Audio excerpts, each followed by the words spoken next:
Olá, pessoal, sejam muito bem-vindos. Sejam todos muito bem-vindos a mais uma mentoria, tá bom? Mais uma mentoria para terapeuta, para hipnólogos, tá? Tanto para hipnólogo clínico, como para terapeutas que trabalham na parte emocional de uma forma geral. Seja você psicólogo, psicanalista, trabalha com a área da inteligência emocional. Hoje eu vou falar, eu estou com o Ed Carlos, inclusive, ele já está na sala de espera aqui, e hoje eu vou falar sobre a minha primeira consulta, sobre o mapeamento emocional. Como funciona esse mapeamento emocional? Eu vou chamar o Ed Carlos aqui, porque aí a gente já inicia já com todo o pique aqui. Deixa eu trazer o Ed Carlos aqui para a sala, ele está aguardando ali na sala de espera. Cadê o Ed Carlos? Deixa eu chamar ele aqui.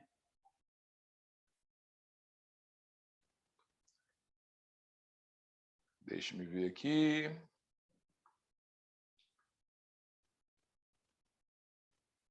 Pronto, Ed Carlos já está entrando na sala. Opa, Ed Carlos. Bom dia, Ed Carlos. Mais uma vez, como é que você está? Bom dia, tudo bem? E você? Tudo bem. Ed Carlos, eu estava falando aqui, iniciando aqui com o pessoal que está assistindo a live de hoje, a mentoria de hoje. Mas aí eu decidi já chamar você para a gente iniciar junto aqui todo esse processo, tá bom? Eu estava falando para o pessoal aqui que hoje nós vamos falar sobre como é o mapeamento emocional. Tá? O mapeamento emocional é o nome que eu dei para a minha primeira consulta. Na realidade, é uma metodologia que eu criei, né? Eu trabalho com o mapeamento já há bastante tempo, dá um resultado muito grande.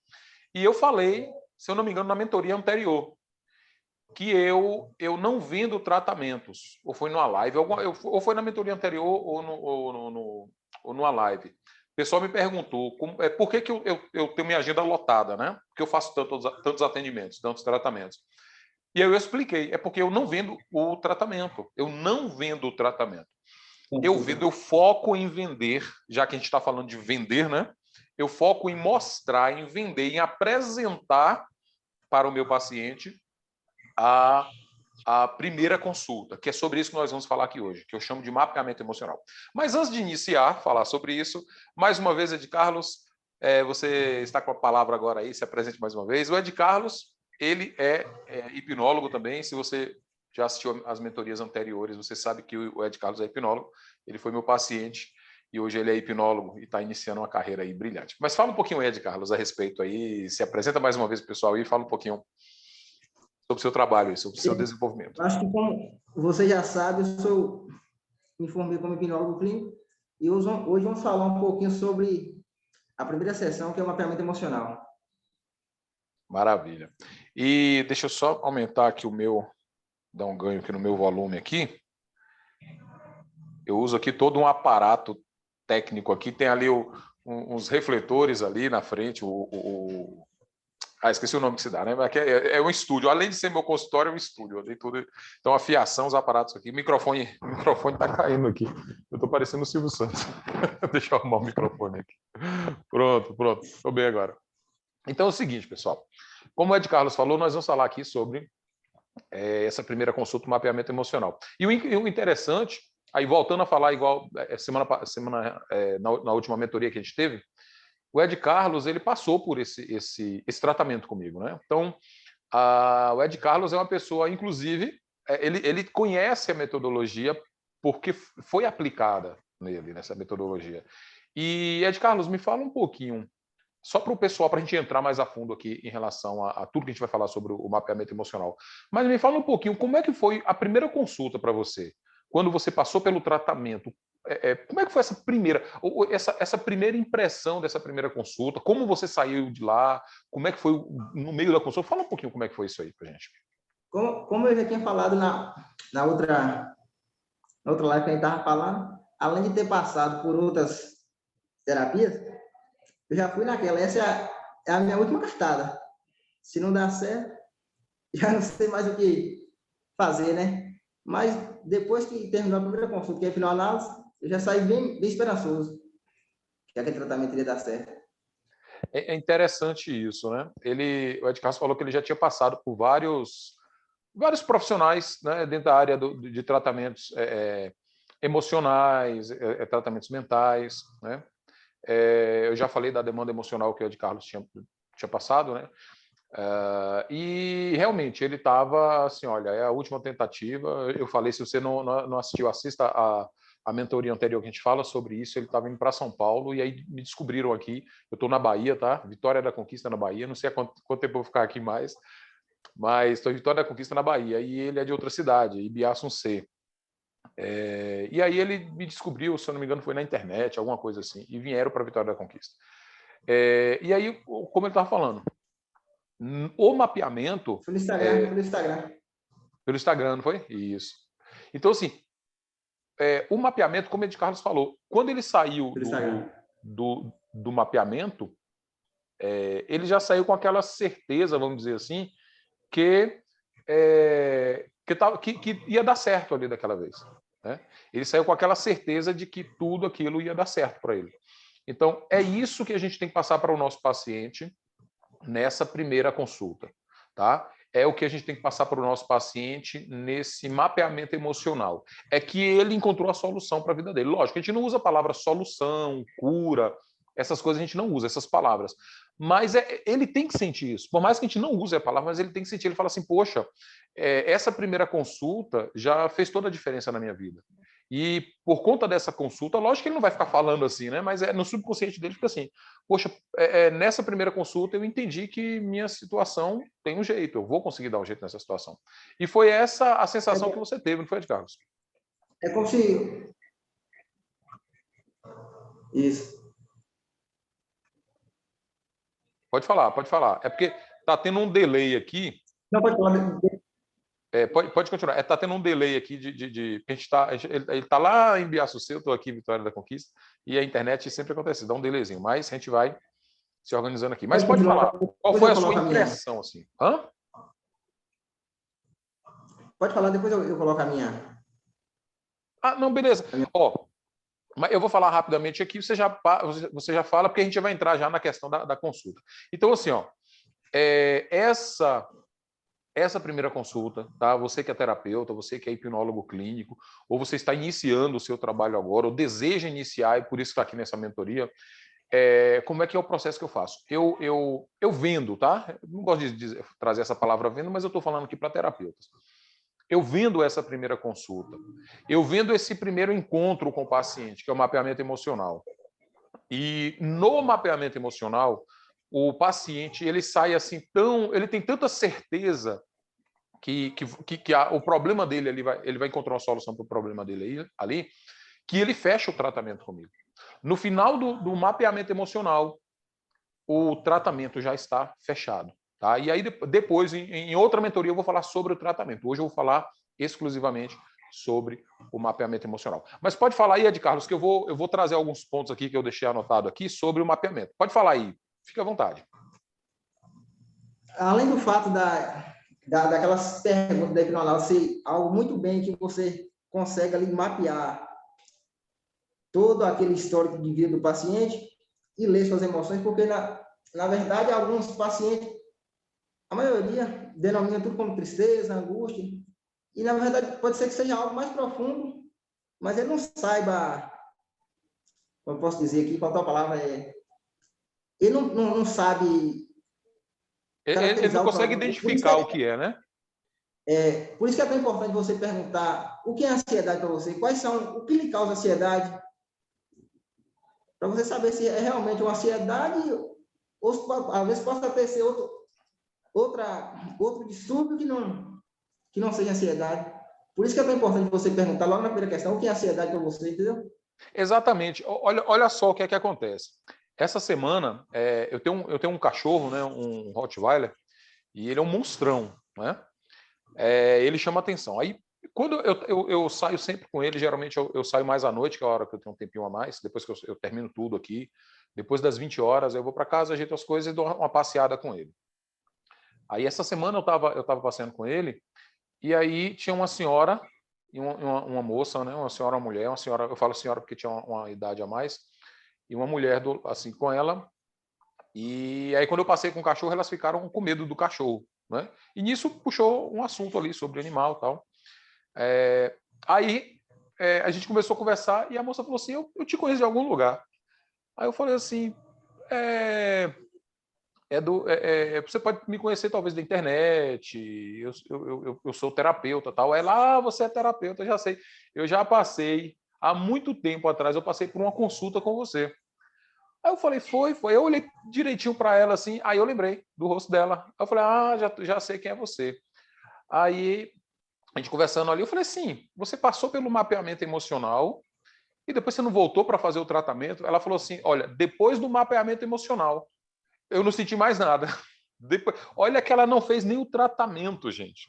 Ela só fez o mapeamento emocional. Né?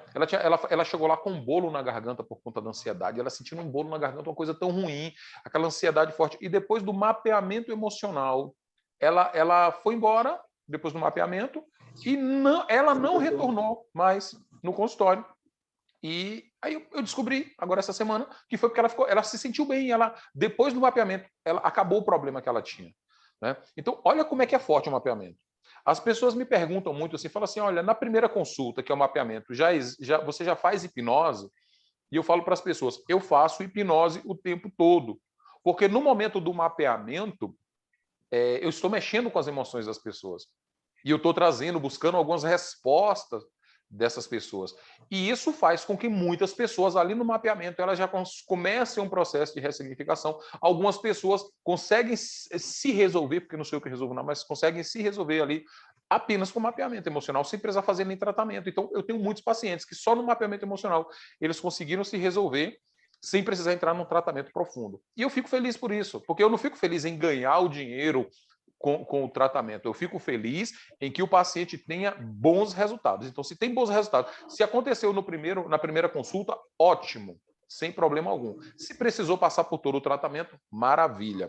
Mas aí eu volto a falar aqui, Edgardo, sobre o que você falou aí, que o paciente, às vezes, ele não consegue identificar o que está acontecendo com ele, não consegue identificar esses sintomas e o porquê desses sintomas. Aí eu volto para esse mesmo acontecimento. Aí essa senhora que estava sentada, ela começou a falar, quando ela viu que eu era terapeuta, ela começou a falar da situação dela, que ela também precisa de tratamento, que ela tem ansiedade há 20 anos e tal, começou a falar. E aí eu comecei a fazer algumas perguntas, aí eu falei assim, olha, a senhora, um exemplo aqui, né? A senhora consegue identificar qual o período da semana onde a senhora se sente mais ansiosa, se sente mais depressiva? A senhora falou que a gente não dá diagnóstico, tá? Viu, Ed Carlos? Isso é muito importante para você que está aprendendo também. Nós não damos diagnóstico. Você é depressivo, você é ansioso, você tem tal transtorno. Nós, hipnólogos clínicos, não damos diagnóstico. Agora, quando o paciente fala para a gente, eu sou depressivo, eu já fui diagnosticado com depressão tal, e você usa o termo que ele usou para falar sobre o assunto em relação a ele. Aí eu falei com ela, a senhora se sente mais depressiva, mais ansiosa, em que período da semana? No início da semana, no meio da semana ou no final de semana? Ela parou assim e falou assim, é no final de semana. Aí eu falei, muito bem. Olha, no meio da rua, eu estava conversando com ela no meio da rua, segurando um cachorro. Aí eu falei assim, muito bem. A senhora já percebeu se a senhora sente isso quando a senhora está mais sozinha, final de semana? Ela parou assim, né? A gente já começa a identificar, nós terapeutas, a gente começa a identificar. Ela falou assim, não, é exatamente isso, eu me sinto só no final de semana. Porque meio de semana eu estou trabalhando, estou desenvolvendo uma coisa, outra ali nas minhas atividades. Quando chega final de semana, eu paro de trabalhar. E aí eu me sinto mais só. Então, assim, olha só, ela não tinha percebido que no final de semana ela se sentia mais ansiosa e mais depressiva. Aí o que é que acontece? Eu comecei conversando com ela ali mesmo, já fiz uma consulta no meio da rua. Aí eu falei assim, olha, é interessante, é importante a senhora trabalhar com atividades que te deixem bem no final de semana. Aí ela começou, não faz muito sentido isso. É como o Ed Carlos falou aí agora, o paciente, às vezes, ele não entende o que está acontecendo. Às vezes, não, ele não entende o que está acontecendo com ele. Mas nós o direcionamos. Nós direcionamos o paciente para que ele entenda. Porque, na realidade, a terapia, o que a gente faz é um processo de autoconhecimento com o paciente. A gente faz com que o paciente se entenda como pessoa, se entenda nesse mundo que nós vivemos, entenda, cria uma identidade. A maioria das pessoas não tem uma identidade de si mesma, não sabem quem elas são. E isso é motivo de grande transtorno. Né? Ed Carlos, se deixar eu fico conversando aqui o tempo todo sozinho. Ed Carlos, isso que você falou é muito importante, tá? Peraí, só um minuto aqui, rapidão. Pode falar. Só um minuto aí. É rapidão. Deixa eu pegar seu negócio. Certo. Fica à vontade. Enquanto isso, eu vou falando com o pessoal aqui. Então, assim, é muito importante o paciente ele identificar o momento. Eu vou desligar. Deixa eu ver aqui se eu consigo desligar aqui o microfone do Ed Carlos. Deixa eu ligar. Você teve sorte, mas hoje, infelizmente, não dá não. Ed Carlos, meu filho, deixa o microfone ligar. Acho que ele saiu da sala. Tá aí de novo. Pronto. É porque você deixou o microfone ligado, aí saiu. Mas tá bom. Então, assim, ó.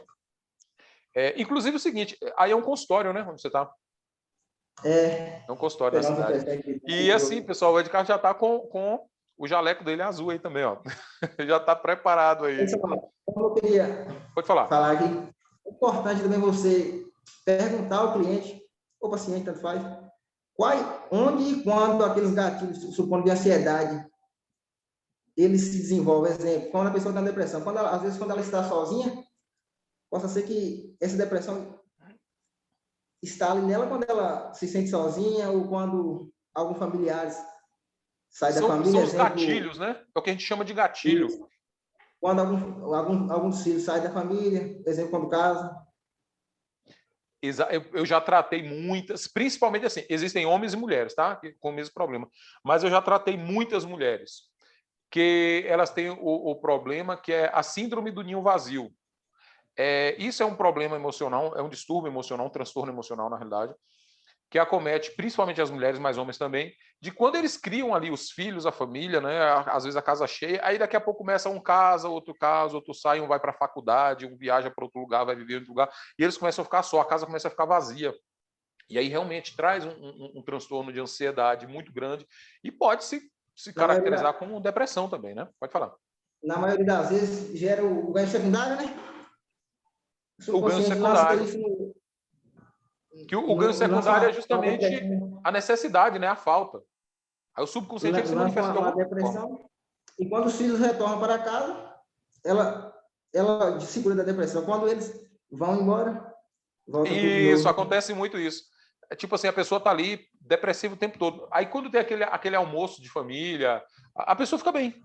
Um final de semana que os filhos vêm para casa ali dos pais novamente, fica bem. Quando os filhos vão embora, quando a família se dispersa, aí a pessoa cai novamente nesse down, né? Ela cai, literalmente. A depressão é isso, é você estar no nível e entra numa depressão, num declínio.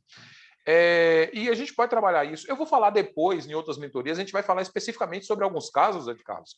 Casos que eu já tratei aqui, casos que você esteja tratando, enfim, a gente vai falar sobre alguns casos. E esse é um dos casos bem específicos que a gente vai trabalhar também. Como ajudar. Porque aqui o intuito da mentoria não é só a pessoa saber que existe, o terapeuta aqui saber que existe essas demandas emocionais, mas também ter a experiência da gente, não é isso? Ter toda a experiência. Eu vou passar toda a minha experiência aqui, de casos mesmo vividos e comprovados aqui. Ed Carlos, eu vou trazer alguns pontos aqui sobre o mapeamento emocional, tá? Como eu falei aqui, eu vou falando e ao momento que você precisar, você pode me chamar, interromper aí, porque eu passo a palavra, tá? Eu vou trazendo os tópicos aqui, os pontos. Como eu falei, depois eu vou fazer, nós vamos estar gravando essa aula aqui, que ainda não foi gravada na mentoria, eu tenho essa aula gravada em outros programas, mas na mentoria não foi gravada ainda, nessa mentoria que a gente está fazendo aqui agora, sobre o marketing do terapeuta, do hipnólogo, do psicoterapeuta. E assim, eu sou professor de hipnose, sou hipnólogo clínico, mas eu uso a hipnose apenas como uma ferramenta para ajudar o paciente em todas as minhas formações e conhecimentos, porque eu sou analista comportamental, inclusive vou falar sobre isso aqui no mapeamento, eu uso análise comportamental no mapeamento, eu sou coach, então eu uso a metodologia coaching no tratamento também, na análise, eu vou falar sobre isso aqui. Mas o que é que eu quero dizer? O mapeamento ele tem várias etapas dentro de uma só consulta. E eu vendo, vamos falar de vender, eu vendo isso para o paciente. Quando eu apresento para o paciente o que é a hipnose em si, eu vendo o mapeamento. Eu não falo, já de cara para o paciente como é o tratamento. Eu não falo. Eu falo para o... Porque assim, se a gente encher de muita informação, o paciente ele não quer saber, ele quer resultado. O que ele quer é o resultado de tudo aquilo. Ele não quer saber qual a metodologia que você usa, ele nem entende sobre isso. Né? Então, para você, terapeuta... Seja lá qual for a ferramenta que você usar, desde que ele resolva esse problema dele. Deu resultado... É isso que ele quer, é o resultado. Entendeu? Então, assim, às vezes o terapeuta, né, ele vende muito assim, porque no tratamento eu vou fazer assim, vou fazer assim, vou fazer assim. Eu não vendo dessa forma, eu estou falando da forma que eu trabalho. Se você que está me assistindo agora e quiser trabalhar assim, fique à vontade. É da forma que a grande maioria trabalha. Mas eu vou falar o que traz resultado. Tá? O que traz resultado para mim todos esses anos. Eu não encho o paciente de informações ali sobre o tratamento. Eu faço com que ele entenda o que é a primeira consulta, o que é o mapeamento emocional. Tanto que eu vejo direto, isso acontece direto no meu consultório. Pessoas entram em contato comigo pelo telefone, pacientes entram em contato comigo pelo telefone, e eles me perguntam assim, vem cá, quanto é que vai ficar o tratamento? Aí, sem eu nunca ter atendido aquela pessoa, primeiro contato pelo telefone, pelo WhatsApp, geralmente é pelo WhatsApp que eu converso com o paciente. Eu gosto muito de conversar pelo WhatsApp porque fica tudo registrado ali o que eu falei com o paciente. Né? Então, eu falo muito pelo WhatsApp, gravo áudios pelo WhatsApp. Raramente eu vou falar por uma ligação com o paciente. Primeiro que quando você atende uma ligação, isso que eu já estou falando para você, terapeuta, tá? Quando você atende uma ligação de um paciente, geralmente ele vai querer uma consulta ali. Ele vai perguntar. Então, assim, quando você atende, você tem que ser bem rápido, explica o que tem que ser explicado e tchau. Porque aí ele vai fazer a consulta contigo agora. Então, geralmente, eu não atendo ligação. Um outro caso, Dona Edna mesmo, a mãe de Ed Carlos, quando entrou em contato comigo, eu atendi ela por telefone, mas é muito raro eu fazer isso. Eu fico mais na conversa pelo WhatsApp, porque além de ficar registrado tudo que eu falei ali, tá? Para depois o paciente não dizer que, você me prometeu uma cura, você... Não, nada disso. Então, fica tudo registrado ali. Então, tem pacientes, isso acontece sempre, que entra em contato comigo e fala assim, olha, nunca teve contato comigo de tratamento, de mapeamento, nem nada. Já entra em contato assim, porque quanto é que vai ficar o tratamento? Aí eu falo para o paciente, olha, eu não te dou um valor de tratamento agora, eu posso te passar o valor da primeira consulta, que é o mapeamento emocional, isso eu posso te passar um valor, tá? Mas o tratamento eu não... mas é porque eu entrei em contato com outro profissional, tal, e ele já me deu o valor do tratamento completo. Aí eu vou falar uma coisa para vocês aqui, que é o que eu falo para o paciente. Vamos supor que é como se você fosse meu paciente agora, você que está me assistindo agora, eu estou falando para você, paciente. Você entrou em contato comigo sem nem ter feito nenhuma consulta comigo e já quer o valor de um tratamento. Aí eu falo para o paciente, falo assim, olha, beleza, vamos supor que você está em casa e deu um problema no coração, deu uma parada cardíaca, alguma coisa, enfim, você teve algum problema no coração ou algum problema físico para a medicina, para a área da medicina. Aí você entra em contato na clínica do médico, né? Ou do clínico geral, ou enfim, ou do especialista na área do cardiologista, ou enfim, do neurologista, vai depender da demanda clínica ali, médica, que você está passando. Mas vamos supor que você entre em contato com o profissional, com a clínica do profissional.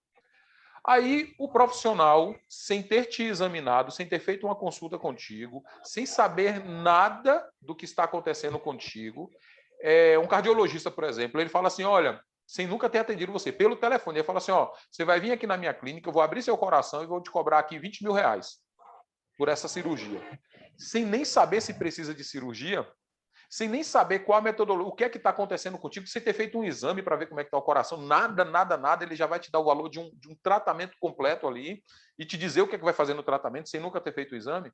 Aí eu dou esse exemplo para o paciente. Eu falo, como é que eu vou dizer como vai ser, qual vai ser, ou como vai ser o valor, ou como vai ser o seu tratamento, uma vez que eu não te examinei, que eu não fiz a primeira consulta contigo, eu não sei, eu não fiz o mapeamento para saber o que está acontecendo contigo. Como é que eu vou fazer? Eu não posso, no mínimo, se eu te der aqui um valor de tratamento da primeira consulta, eu passo o valor para ele, que ele vai fazer a primeira consulta. Mas se eu te falar o valor de um tratamento aqui agora, ou falar como vai ser seu tratamento, sem nem saber o que é que está acontecendo contigo, qual é a sua demanda emocional, o que é que está acontecendo contigo, eu vou ser que é no uma mínimo demanda antiético. emocional, né? E tem essa questão, será que o caso dele é para mim, como terapeuta emocional, para psicoterapeuta, ou será que é um problema realmente neurológico, que precisa de, aí sim, de um exame mais profundo, tomografia, essas coisas. Enfim, então eu tenho que entender o que é que está acontecendo com o paciente. Então, assim, não caiam nessa do paciente te pedir um valor de um tratamento, de falar que você tem que me falar porque fulano de tal falou como é que seria o tratamento sem nem me ver. E tem Bom, aquela, é a forma que ele trabalha, não é a forma que eu trabalho. Pode falar de caso. tem aquela questão de valores também, né? Quando você deu um valor X. Ah, mas tal fulano falou que fazia por menos esse preço. Não, Essa questão aqui. também.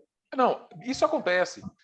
Depois que você passa, que o paciente passa pelo mapeamento e você fez um bom mapeamento, ele não vai reclamar do valor que você vai cobrar do tratamento. Isso é fato. Comigo acontece isso. Ele passou pelo mapeamento e aí ele fala assim, aí já passou pelo mapeamento. Aí você pode dar o valor que for do tratamento, que ele não vai achar mais caro. Você pode cobrar, sei lá, 20 mil no tratamento. Ele não vai achar caro mais. Por quê? Porque ele viu o seu valor. Você entrega o seu valor, você não entrega o preço, você entrega o seu valor para o paciente ali no mapeamento emocional. E aí ele entende esse valor e aí ele paga o preço que for necessário. Agora, se você tentar vender, botar um preço no seu trabalho sem ter mostrado o seu valor, aí sim ele vai achar caro. Você pode cobrar mais barato que for, ele vai achar caro. Ah, eu vou cobrar R$1.000 num tratamento. Ele vai achar caro. Porque você não mostrou seu valor ainda. Então tem isso, tem essa questão de, primeiro, mostre o seu valor. Mostre quanto vale o seu tratamento. Depois que os pacientes passam aqui, eles podem até não ter condições financeiras de fazer o tratamento. É outra história. Mesmo assim, a grande maioria deles correm atrás para fazer. E eu busco facilitar o máximo que eu posso também.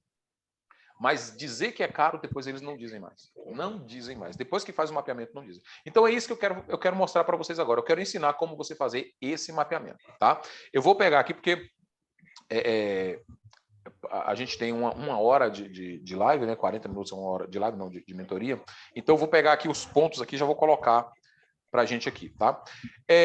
O primeiro ponto, eu divido esse mapeamento, e você aprendendo a fazer o mapeamento, você terapeuta, você de Carlos fazendo o mapeamento, você vende isso para o paciente, você explica para ele isso que eu vou explicar aqui agora. Lógico que você explica isso de uma forma mais resumida, mais rápida. Aqui eu vou ser um pouquinho mais abrangente, né? Mas o que você vai... Hã? De uma forma também menos técnica, né? Exatamente, a gente explica de uma forma menos técnica. Inclusive, eu tenho um vídeo nos meus canais, quando o paciente ele entra em contato comigo, ele quer entender, eu mando o vídeo para ele, falo, assiste esse vídeo aqui. Aí ali já explico como é o mapeamento emocional. Ali eu estou vendendo o mapeamento emocional para o paciente. Então, assim, venda o mapeamento emocional, não venda o tratamento. O tratamento você vende depois do mapeamento. O paciente já sai dali com o tratamento comprado na tua mão. A gente está falando a palavra comprar, vender, porque eu estou falando aqui para terapeutas, tá? Bom, qual o primeiro passo do mapeamento, tá? Do mapeamento emocional? É a análise investigativa emocional. O que é análise investigativa emocional? É uma conversa, primeiro o paciente chega e eu falo com ele, olha, me explique o que é que está acontecendo contigo, me diga o motivo de você estar aqui hoje. Aí ele vai contar a demanda emocional dele. Tanto que essa consulta, ela pode levar até 2 horas, tá? Eu dou 2 horas para o paciente conversar comigo. Então, assim, ele vai primeiro, eu pergunto o que é que está acontecendo com ele. Ele vai contar a história do que está acontecendo com ele, o porquê que ele está, né? Por que ele procurou ajuda com a hipnose clínica, por que ele me procurou, como foi que ele me encontrou, quais foram, né? Enfim, ele vai me contar a história dele até chegar aqui. Quando ele me conta essa história, eu já estou analisando tudo. Tem pacientes que, quando ele termina de contar a história dele, eu já terminei de preencher o questionário, a anamnese que eu faço dele aqui. Chamamos de hipnoanálise, né? É uma ficha com várias perguntas para que a gente preencha aquilo ali e tenha ali o mapeamento do paciente. Então, quando ele termina de me contar a história dele, muitas vezes eu já preenchi a ficha, porque ele já me passou as informações que eu queria ali. Se ele não me passar as informações que eu preciso, aí ele terminou de contar a história dele, aí eu começo agora fazendo perguntas. Me fala um pouquinho como é que foi sua infância. Sempre eu vou para a infância. Sempre, 100% dos atendimentos eu retorno à infância do paciente. Na maioria das vezes, os traumas acontecem mais na infância, né? Na grande Eles já maioria. começam a ser criados na infância. Eu tenho algumas aulas sobre como se criam os traumas e a gente vai falar sobre isso aqui na mentoria também. Vai ter uma mentoria aqui, um dia de mentoria só para falar sobre traumas, tá? A gente vai falar sobre isso. E o que é que acontece? Eu volto para a época de infância da pessoa, porque quando a gente volta para a época de infância da pessoa, a gente já começa a achar as respostas lá. Como é que foi a infância, como é que foi a criação, o que é que a pessoa se lembra da época de infância, coisas que foram boas, né? Deixaram ela feliz, coisas felizes ou coisas tristes. Pode falar. Na, na maioria das vezes, esses traumas, muitos terapeutas, na hora de ressignificar, erram. Por quê? Eles focam mais naquele evento, eles pensam que foi um evento único. Exemplo, uma pessoa foi assaltada. Possa ser que o que levou esse trauma de ser assaltado possa ter sido algumas demandas atrás que foram sendo faladas. É perigoso sair na rua, é perigoso sair na rua à noite, é perigoso, é perigoso. Aí o terapeuta só ressignifica aquele momento e não volta lá atrás. Não volta, exatamente. É porque, assim, geralmente esses momentos, Ed Carlos, são os gatilhos. Porque, assim, por que algumas pessoas reagem diferente? Teve um assalto e, sei lá, tinha 2, 3 pessoas ali que foram assaltadas na mesma situação ali, no mesmo lugar, na mesma hora. Algumas criam traumas, outras não. Por quê? Porque o mapa de mundo de cada um é diferente. As crenças de cada um são diferentes, o que eles ouviram durante toda uma vida é diferente. Então, aquele evento foi um gatilho, mas o que causou o trauma é toda a crença, toda a história emocional que envolve aquela pessoa. E é por isso que eu volto na infância dela. Eu pergunto como foi a infância dela, se ela brincou muito, se ia para a escola, se gostava da escola, se tinha problema na escola, quais foram os coleguinhas ali que eles gostavam mais, a pessoa sente falta de quem na época da infância. Eu sinto falta do meu avô que faleceu, de uma tia, de um tio, enfim, a pessoa começa a contar uma história agora de como foi a infância dela, e aí eu vou mapeando tudo isso. Então, o primeiro ponto dessa análise investigativa emocional, eu volto lá na infância do paciente. Aí eu venho trazendo agora, da infância do paciente, eu venho trazendo informações para entender um pouquinho. Inclusive, eu já começo a mapear os ganhos secundários desde aí. O que é que vem acontecendo? Por que dessa demanda emocional agora? O subconsciente da gente é como se fosse uma criança, né? A gente fala de forma lúdica com o subconsciente, a gente aprende de forma lúdica com o subconsciente. Então a gente tem que buscar respostas de forma lúdica também no subconsciente. E aí eu considero o subconsciente, eu converso com ele como se fosse uma criança de 3 anos, trazendo ilustrações. Se eu quero descobrir, por exemplo, e eu vou depois ensinar como é que a gente cria um caminho neural para buscar um espaço na mente, porque a mente ela não é física, né? A mente não é física, então a gente tem que criar um caminho para achar as respostas dentro da mente. Vai por ali que você acha, não, você tem que criar esse caminho. Então, de forma lúdica, eu crio esse caminho. E aí eu converso com o subconsciente explicando tudo de forma que a pessoa possa imaginar. A gente usa bem imaginação. Então, assim, primeira etapa... Pode falar. Outra questão bem interessante de falar aqui é sobre as trocas que podemos fazer com o subconsciente. Isso. Na maneira de ressignificar trauma. Exatamente. Como fazemos troca? Por se tratar de uma... Eu vou fazer uma mentoria só sobre esse aspecto, porque assim, é muita coisa que envolve, a técnica que eu uso, a gente pode usar ela de várias formas, mas assim, como o Ed Carlos falou, o subconsciente, por considerarmos que ele seja uma criança de 3 anos, é uma consideração, não é que seja, mas é uma consideração. Então nós vamos tratar uma criança... Quando você quer... vamos supor, eu falo isso inclusive para o paciente quando eu estou atendendo ele no mapeamento, perdão, que vamos imaginar o subconsciente como uma criança de 3 anos e que essa criança está carregando ali umas moedas na mão. E essas moedas são as demandas emocionais ruins, mas ela se apegou àquilo ali. Se a gente for tomar a moeda da mão daquela criança de qualquer jeito, aquela criança vai dar calundum, aquela criança vai chorar e vai causar um problema pior. Tá? Como é que eu tiro essas moedas da mão dessa criança, que são as emoções ruins? Eu apresento um pirulito agora, um doce, alguma coisa para essa criança, que são as emoções boas. Aí eu faço uma troca com ela. Eu não vou arrancar da mão daquela criança as emoções ruins, porque ela se apegou àquilo ali.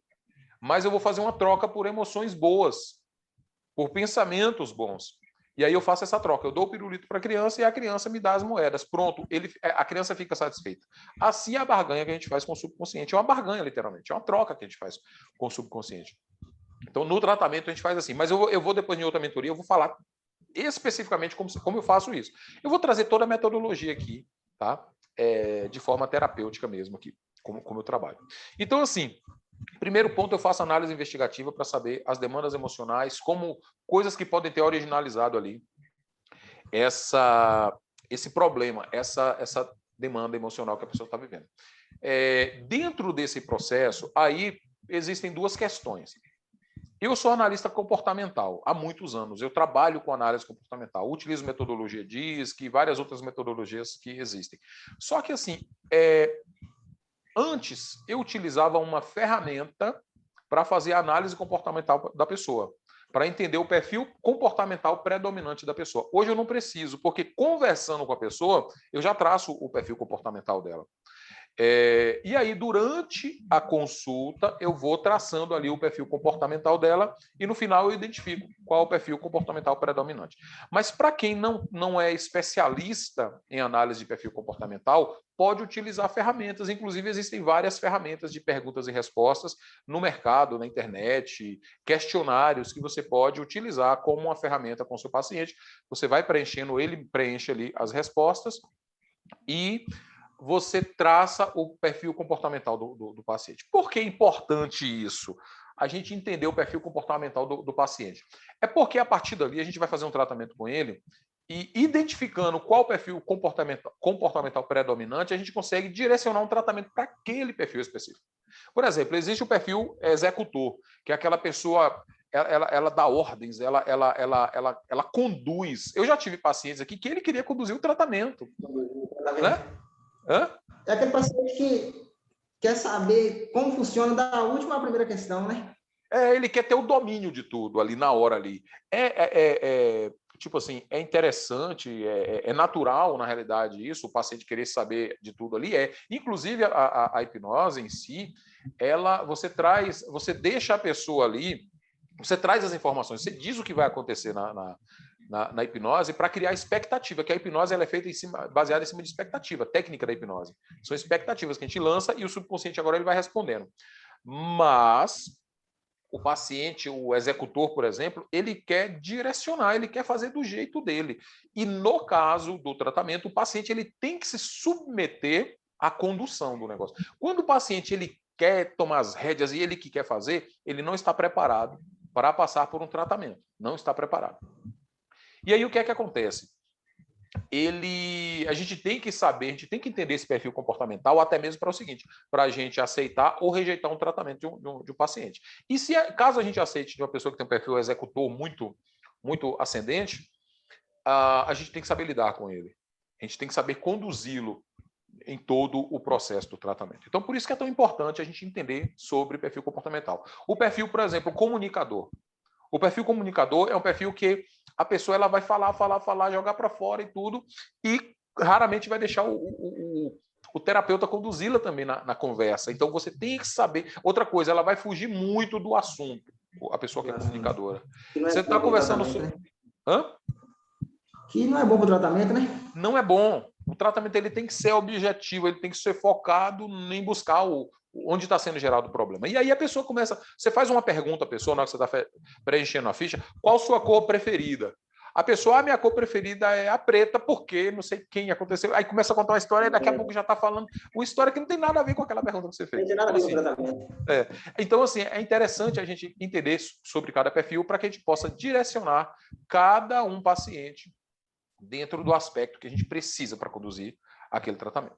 Aí tem o perfil planejador, já é um perfil que ele está mais ali coerente com envolvimento, engajamento, é um perfil bom para se trabalhar.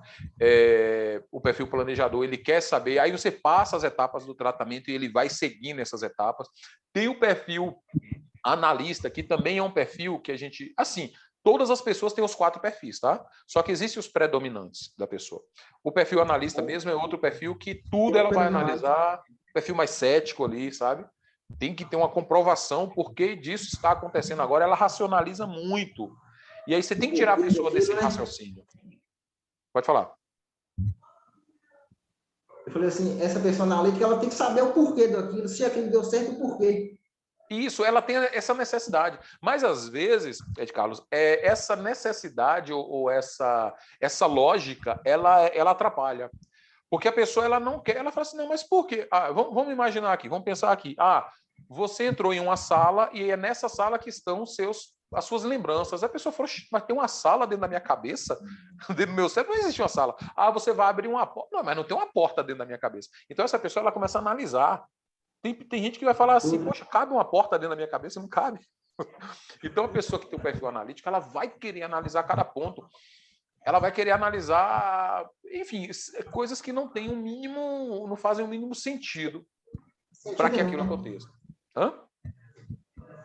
Ela vai querer avaliar tudo, desde aquelas coisas que tenham sentido ou não. Ela não se envolve, ela só analisa tudo o tempo todo, ela não se envolve com o processo. Então, assim, é importante a gente entender isso. Eu vou dar uma aula depois específica sobre isso. Então, assim, nessa análise de perfil comportamental, para quem não é analista comportamental, é bom utilizar uma ferramenta, né? Utiliza uma ferramenta e você descobre ali o perfil comportamental do paciente. Eu já faço no processo. No final do processo, eu já tenho ali o perfil comportamental do paciente, eu já sei exatamente qual é o perfil comportamental dele, e a gente, iniciando o tratamento agora, eu sei como conduzi-lo ali nesse processo. Então, isso é muito importante. Pode falar. Aquela ferramenta do bem da PNL, pirâmide dos níveis neurológicos, que é uma ferramenta muito importante também. Pirâmide dos níveis neurológicos. Você assistiu no curso uma aula toda minha, não foi? Sobre pirâmide dos níveis neurológicos. Eu estou fazendo. Comportamento, capacidade. Você tem que ir em busca da sua identidade. É fantástico. Eu estou fazendo estou criando um curso de inteligência emocional Life Professional. Esse curso que eu estou criando de inteligência emocional, estou no meio do curso, estou gravando as aulas, tudo direitinho. Esse curso vai ser para inteligência emocional, para terapeutas, para pessoas que querem trabalhar na área de inteligência emocional, desenvolver pessoas, enfim. Esse curso é simplesmente fantástico. E essa aula de pirâmide dos níveis neurológicos lá está simplesmente fantástica. Mas depois eu vou falar mais sobre esse curso para vocês. Então, assim, primeiro ponto, uma análise investigativa emocional, buscando informações, literalmente, ali do paciente, desde a época de infância e tal. Segunda parte, análise de perfil comportamental, entender o perfil comportamental predominante do paciente. Terceira parte, eu faço agora um mapeamento do grau de satisfação do paciente em relação à própria vida. E esse grau, eu tenho aqui, deixa eu buscar aqui, eu vou compartilhar uma tela aqui. Deixa eu compartilhar essa tela aqui com vocês, porque nessa tela eu vou mostrar um gráfico aqui. Tá vendo a tela aí, Ed Carlos? De um gráfico? Não. Assim apareceu. Apareceu, pronto. Nessa tela aqui, eu vou falar rapidamente aqui a respeito. É um gráfico que eu fiz, inclusive isso aqui é um gráfico real de um paciente, tá? Eu tirei aqui um printzinho só da parte aqui, onde a gente faz a leitura do grau de satisfação do paciente em algumas áreas. Essa é uma ferramenta do mundo coaching, tá? Como eu falei, eu sou coach e eu peguei essa ferramenta, adaptei para a hipnose. E se você observar aqui, você vai perguntar o grau de satisfação, depois eu vou ensinar direitinho como utilizar essa ferramenta, mas você vai perguntar o grau de satisfação do paciente em determinadas áreas da vida dele e você vai preencher esse gráfico. Ele vai dizer qual o grau de satisfação, enfim, depois eu vou ensinar como utilizar. Mas o importante aqui é o resultado. O resultado aqui agora, se você observar, se você ver aqui, na parte de lazer, o grau de satisfação desse paciente está baixo. E a gente vai fazer ele entender através de perguntas, aí sim eu uso a técnica coaching mesmo, a metodologia coaching aqui. Eu começo a perguntar ao paciente o que é que ele poderia fazer, a responsabilidade dele nesse aspecto, em fazer com que a área de lazer dele melhore. A parte de intelecto aqui desse paciente aqui também está baixa, está mais baixa do que a área de lazer. Ou seja, ele está se divertindo pouco, mas está buscando a parte intelectual menos ainda. Aí eu vou conversar com ele perguntando para entender o que é que ele poderia fazer para melhorar esse grau de satisfação na parte intelectual. A parte da saúde já está um pouquinho mais alta aqui, está em 8. né? Se você observar, o lazer está em 5, o intelecto está em 4 e a saúde está em 8. Aí eu falo... ressaltar nesse gráfico aí, Samuel, pode falar. que a parte do lazer está embaixo e de amigos e familiares também. Possa ser que ele seja uma pessoa que não tem amigos, seja solitário, sozinho. Isso, ótima observação. Eu ia chegar justamente isso. Aqui a parte de amigos aqui, ó. A parte de baixo aí, amigos e familiares, está em 2. Ou seja, a pessoa não está interagindo, não está tendo aquela questão de vida com as pessoas, de passear, sabe? A pessoa está perdendo isso. Então, assim, se você observar, a gente vai... Eu vou tirar a ferramenta aqui, depois a gente vai voltar para ela em outra aula, mostrando mesmo. Eu vou deixar até esse mesmo gráfico aqui. Deixa eu voltar aqui agora, pronto. Então, o que acontece? Essa ferramenta eu utilizo no mapeamento. Deixa eu dar uma olhada aqui como é que está a minha gravação. Essa ferramenta eu utilizo no mapeamento para que o próprio paciente agora enxergue. Eu mostro o gráfico para ele depois de pronto. Eu falo, olha as áreas que estão em deficiência e são áreas que você pode resolver, você pode melhorar essas áreas. E são áreas de responsabilidade sua. Agora, o que é que a gente pode fazer para melhorar isso daqui para frente? Aí a gente começa a trabalhar na qualidade de vida do paciente de uma forma geral, no grau de satisfação de vida, enfim. Então, essa parte aqui eu aplico na primeira consulta, no mapeamento emocional. Então, pode falar. Nesse gráfico aí, eu observei duas coisas interessantes. A área do lazer dele está baixa e amigos e familiares são bem poucos. Em alguns gráficos que eu estava analisando, quando amigos e familiares e lazer estão baixos, a questão financeira e trabalho estão alta. Isso quer dizer que ele possa estar se dedicando mais em questão financeira, mais em serviço, e largando o lazer. Trabalho, exatamente. Aí, já nesse caso aí, ele está largando tanto o trabalho como amigos e o lazer. Agora, observa uma coisa. Deixa eu compartilhar aqui, vale a pena. É porque o tempo está finalizando aqui, mas isso aqui vale a pena compartilhar com você de novo. Olha só o que a de Carlos falou. A área de trabalho, a área financeira dele não está tão boa, mas está mais ou menos razoável. Agora, presta atenção aqui na área de carreira. Como é que está baixa? Ou seja, a pessoa pode até estar ganhando dinheiro, mas ela está insatisfeita. Faz sentido para você? A pessoa pode até estar desenvolvendo a vida dela, mas está insatisfeita com a vida, a carreira que ela está vivendo. Que ela exerce uma função que ela não gosta, né? Trabalho nem só para trabalhar. Exatamente. Então, assim, a gente tem que entender se a pessoa está satisfeita no que ela está fazendo na vida, no trabalho, com familiares, com lazer próprio, com intelecto. Como é que está a vida espiritual? Eu não estou falando aqui agora de questão espiritual, eu não estou falando de religião, de forma alguma. Eu estou falando de questão espiritual, da nossa ligação com o que a gente acredita como um todo. Tem gente que acredita em Deus, tem gente que é ateu, tem gente que não acredita em Deus, tem uns que acreditam em Jesus, mas não acreditam em Deus, tem gente que não acredita na força do universo, enfim, independente, a gente tem um filtro aqui como terapeuta, tá? A gente tem um filtro, independente da nossa crença, é a crença da pessoa. Então, assim, às vezes a pessoa está até bem espiritualmente, ela está bem, não, eu me sinto bem com a ligação, mas eu não estou conseguindo progredir, eu estou com problema. Então, assim, esse grau de satisfação é muito importante a gente entender, tá?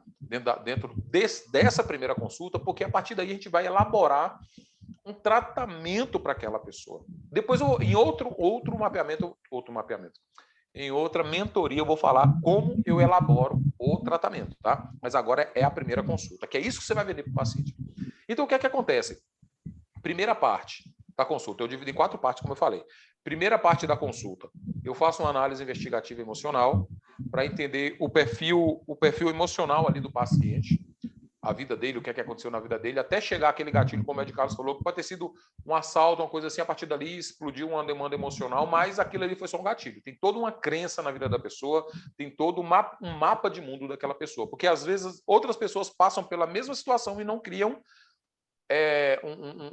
um bloqueio, não cria um trauma. E aquela pessoa específica, de forma específica, ela cria um trauma. Então, é o contexto de vida, o mapa do mundo daquela pessoa que vai criar isso. O evento em si ali foi só o gatilho. Então, eu busco informações de análise investigativa e emocional na vida do paciente para entender como é que foi a vida dele emocional. Depois eu faço uma análise de perfil comportamental, que na realidade eu faço já durante toda a consulta. Eu não paro para usar uma ferramenta, porque eu já consigo fazer essa análise, mas pessoas que não conseguem fazer essa análise, pode usar uma ferramenta. Tirar um momento ali da consulta e usar uma ferramenta. Vou fazer uma ferramenta com você aqui, perguntas e tal. Existem várias, inclusive softwares de celular, sites para isso, que vão te dar uma resposta. Agora sim, tem que saber utilizar a ferramenta adequada para não pegar uma ferramenta qualquer aí. Inclusive, pode comprar softwares, créditos de algumas empresas. Existe a empresa que eu me formei que no início eu utilizava o software da empresa e comprava os créditos dessa empresa e ela fazia análise e eu recebia devolutivo. E depois que eu aprendi a fazer isso sozinho, sem precisar de software, sem nada, eu conversando com a pessoa pelo WhatsApp, às vezes, só mensagem de texto, eu consigo fazer uma análise da pessoa ali, a depender da forma que ela escreve. Então, primeira parte, análise investigativa emocional do paciente, desde a época de infância até os dias de hoje. Segunda parte, análise de perfil comportamental, análise comportamental do paciente, para entender o perfil comportamental predominante. Terceira parte, grau de satisfação de vida do paciente, como é que está essa satisfação de vida dele em alguns aspectos. Eu utilizo essa ferramenta, você que é terapeuta, você pode utilizar uma outra ferramenta, você pode adaptar. Eu gosto dessa ferramenta porque é o que eu tenho, o que eu preciso de necessidade, o que tem de necessidade ali que eu preciso saber do paciente é aquilo ali. Se precisar, você pode modificar uma coisa ou outra. E por último agora, você entender qual o ganho secundário do subconsciente. O porquê, você vai juntar tudo isso, tá? E o porquê que o subconsciente está trazendo essa demanda emocional. Pronto. Essa é uma análise sua, não é o paciente que vai te falar. Né? Você já pegou todas as informações, pode falar. Que na análise tem uma pergunta que é matadora. Você fazendo aquela pergunta, você descobre se há ganho secundário ou não. Faça a pergunta aí agora. Faça a pergunta para o povo saber como é que é. Se você se libertar desse distúrbio, o que você pode estar perdendo? O que você pode estar perdendo. Ou seja, você pergunta ao paciente, depois que você tiver resolvido essa situação, o que é que você perde com isso? O paciente toma um susto, fala assim, o que é que eu perco? Eu não vou perder nada, porque é um problema que eu estou vivendo. Aí você pode fazer mais perguntas. Hoje, o que é que você ganha com isso? Você perguntou o que ele perde. Aí ele não soube responder. O que é que você ganha com isso? Hoje eu não ganho nada. Não. Você ganha a atenção da família? Não, eu ganho a atenção da família. Beleza. Você ganha hoje, tipo assim, um cuidado especial de alguém com você? Não, tem alguém que cuida de mim. Você está livre das suas responsabilidades? Eu ganho pelo fato de não ter responsabilidade com as coisas. Aí a pessoa começa agora a ver o que ele vai perder depois. Ou seja, ele vai ter, ele talvez depois do tratamento, ele não tenha mais a atenção das pessoas que estão ao redor dele, cuidando dele. Ele pode não ter mais, ele pode ter que adquirir responsabilidades que hoje ele não está adquirindo. Então a pessoa ela começa a analisar agora. E aí a gente consegue entender o porquê que o subconsciente está trazendo aquela demanda emocional. Entendeu? A gente começa a entender que o subconsciente daquela pessoa está ganhando atenção, está ganhando, não precisar ter responsabilidade com certas áreas e tal. Então, isso que o Ed Carlos falou agora é muito interessante. Pode falar, Ed Carlos. Oi, tá vendo?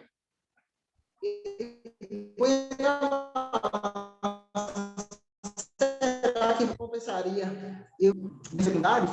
Possa ser que ele tenha mais atenção dos familiares, seja privado de trabalhos mais pesados. Isso, exatamente. Deu uma cortadinha aqui, mas eu entendi.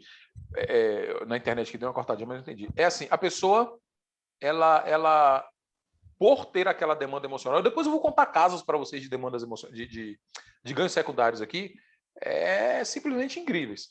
Mas aquela demanda emocional traz benefícios, vamos dizer assim. Traz um ganho, como está falando, um ganho secundário. Algo que o subconsciente se apega. São as moedas que a criança está carregando, ela não quer. Tem um valor para ela, aquelas moedas. Ou seja, aquela demanda emocional, aquele sintoma que ela está tendo, tem um valor para ela. Ela não quer se desapegar, porque tem, por trás de tudo, tem uma necessidade que está sendo suprida ali. E é por isso que a mente da gente se torna tão difícil da mente desapegar de alguns problemas que nós estamos vivendo. Né? Então, aqui, recapitulando, para que a gente possa finalizar a mentoria, 4 partes. Então, se você aprender isso que eu expliquei aqui agora, você vende isso. Agora, lógico, você não vai demorar 1 hora aqui explicando, igual eu estou aqui agora, né? Você vai explicar isso em 5, 10 minutos. 5 minutos você explica para o paciente, né? Qual o processo da primeira consulta? Ó, você vai fazer uma primeira consulta. Ah, como é que é o tratamento? Não sei. Faça a primeira consulta que a gente vai entender. Qual o processo da primeira consulta? Olha, eu vou fazer uma análise investigativa emocional para saber como é que é o seu mapeamento emocional desde sua vida, de sua infância para cá. Eu vou utilizar com você uma ferramenta, ou você, se você não for utilizar a ferramenta, você fala, eu vou fazer uma análise de perfil comportamental para entender o seu perfil comportamental predominante, que talvez você não saiba. Eu vou fazer também uma análise de satisfação de vida, de grau de satisfação de vida, para que nós entendamos aqui qual a sua satisfação de vida hoje em certas áreas da sua vida. E, por final, nós vamos buscar aí o ganho secundário do seu subconsciente. Pronto. Você explicando isso aqui para o seu paciente, você vai ter a sua forma de explicar, né? Eu tenho a minha, você vai ter a sua. Em 5 minutos, você vendeu ali uma consulta para o paciente. Agora, uma vez que esse paciente está dentro da sua sala, você faz todo esse processo com o seu paciente. Quando você finaliza esse processo, ele está louco, alucinado para passar por um tratamento com você, tá? E aí sim, no tratamento, aí já é um tópico aqui para outra mentoria. A gente vai falar sobre como eu passo esse tratamento, como eu faço, como é o meu protocolo. O protocolo que eu utilizo hoje, ele foi criado por mim. Eu tenho técnicas dentro de um protocolo que eu já trabalhei em conjunto com outros terapeutas e tal, e eu criei a minha forma, a minha metodologia, e dá muito resultado, tá? E eu vou passar isso para vocês na próxima mentoria. Ed Carlos, a gente vai finalizar por aqui, né? Por conta de tempo mesmo, horário, cada mentoria dessa é 1 hora só. A gente podia conversar o dia todo aqui, mas faça suas considerações finais aí em relação a tudo isso. Pode ficar à vontade. No caso, eu queria só complementar aí essa questão de ganhos secundários. Pode falar. Se realmente houver algum ganho secundário mesmo, é importante que você faça trocas. E como poderia estar sendo essa troca? Trocar todas aquelas emoções ruins por aquelas emoções boas. Exemplo, o que você pode estar ganhando se você se libertar desse distúrbio. No exemplo, a gente estava falando da mãe quando o filho sai. Ela possa fazer todo o churrasco no final de semana e convidar todos os filhos. Isso aí já é uma emoção boa que você pode estar trabalhando, né? Exatamente. Ela pode fazer isso de forma real mesmo, trazer a família para perto dela, mas ela pode também ela se sentir bem sem a necessidade disso. Ou seja, a gente trabalhar na autoestima daquela pessoa para que ela não fique presa a estar com a família para estar bem. Mas isso aí vai ser eu vou trazer todo um contexto dentro disso aí. Em uma outra... Nesse caso, seria se manter motivado sem depender do estímulo do outro, né? Exatamente, bingo. É você se sentir bem sem depender de outra pessoa. Eu levo para esse lado. É lógico que se ela quiser trazer a família para se sentir bem, ótimo, isso é maravilha, até mesmo por todo o contexto de grau de satisfação de vida. Mas eu vou trabalhar para que ela se sinta bem, independente de a família estar perto dela, porque cada um tem sua vida. E aí ela vai ficar presa, atrelada às emoções dela a situações externas, e não é bom. Aí eu vou trabalhar para que ela se sinta bem, independente da família. Agora, para o grau de satisfação de vida dela, aí eu vou, não é aconselhar, mas eu vou perguntar a ela o que é que ela poderia fazer ali naquele gráfico ali, o que é que ela poderia fazer para melhorar, e ela vai me trazer a resposta. Não sou eu que vou dizer para ela o que é para fazer. Ela vai falar, não, eu poderia estar chamando mais meus filhos para cá, para a gente ter mais lazer, para a gente ter, enfim, para interagir mais. Aí ela que vai me dar essas respostas. Né? Não sou eu que vou falar para ela, ela que vai me trazer essas respostas, que está dentro dela. Cada pessoa tem um mapa de mundo diferente. E a gente trabalha no mapa de mundo da pessoa. É por isso que cada tratamento é individual. Não existe nenhum tratamento igual ao outro. Tá. Eu vou encerrar agora, a gente pode continuar conversando aqui, mas para você que está me assistindo aí, muito obrigado por estar assistindo essa mentoria até agora, tá? E eu tenho certeza que a partir de agora você vai entender como vender aí. Você, terapeuta, independente de ser hipnólogo clínico, tá? Qualquer terapeuta, use essa forma, esse método para vender as suas consultas, você vai ver como é que vai funcionar. Dentro da sua metodologia, você pode criar sua metodologia aí, mas dentro desse conceito aí, cria uma metodologia e venda aí suas terapias, venda a primeira consulta com o seu paciente, e depois que ele estiver contigo, a primeira vez você vai ver como ele não vai querer mais procurar outra pessoa para ajudá-la, tá bom? Grande abraço a todos vocês que estão assistindo aí. Eu vou continuar com o Ed Carlos aqui ainda na sala, mas se prepare aí para a próxima mentoria, vão vir temas aí simplesmente fantásticos, tá bom? Ed Carlos, dá um abraço para a turma aí e a gente volta a conversar aqui. Até a próxima. Até a próxima, pessoal. Até mais. Tchau, tchau.